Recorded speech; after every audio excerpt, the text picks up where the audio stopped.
മനസ്സിൻ്റെ ശീലം.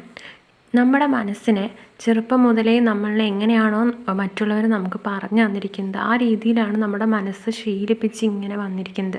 അതുകൊണ്ട് തന്നെ പുതിയ കാര്യങ്ങൾ വരുന്ന സമയത്ത് നമ്മളത് അക്സെപ്റ്റ് ചെയ്യില്ല. ഓക്കെ, പഴയ കാര്യങ്ങളിൽ തന്നെ നിലനിൽക്കാനാണ് നമ്മുടെ മനസ്സ് എപ്പോഴും ശ്രമിക്കുക.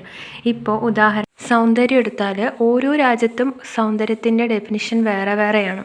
പലരും പലരെയും ഇങ്ങനെ സൗന്ദര്യം കുറവാണ്, നിൻ്റെ കളറ് കുറവാണെന്നൊക്കെ പറഞ്ഞ് അധിക്ഷേപിക്കാറുണ്ട്. പക്ഷെ അതെന്താണ്? ഒരു സൗന്ദര്യത്തിന് അതായത് സൗന്ദര്യം എന്നത് അവരുടെ മനസ്സിൽ ഇങ്ങനെയൊക്കെയാണ് അവർ ചിത്രീകരിച്ച് വെച്ചിരിക്കുന്നത്. അവർ ഇതൊക്കെ നല്ലത്, ഇതൊക്കെ ചീത്ത എന്ന് പറഞ്ഞ് റെക്കോർഡ് ചെയ്ത് മനസ്സിൽ അങ്ങ് സ്റ്റോക്കാക്കി വെച്ചിരിക്കണം. അതുകൊണ്ടാണ് അവരിങ്ങനെ പറഞ്ഞുകൊണ്ടിരിക്കുന്നത്. അല്ലാതെ ഈ പറയുന്നത് കേൾക്കുന്ന വ്യക്തിയുടെ കുറവ് കൊണ്ടോ അല്ലെങ്കിൽ ആ വ്യക്തിയുടെ ഒരു കുറ്റം കൊണ്ടോ അല്ല. അത് ഈ പറയുന്ന ആളുടെ മനസ്സിൻ്റെ ആ ഒരു ശീലത്തിൻ്റെ പ്രശ്നമാണ്. അത് അവർ തന്നെ തിരുത്തേണ്ടതാണ്.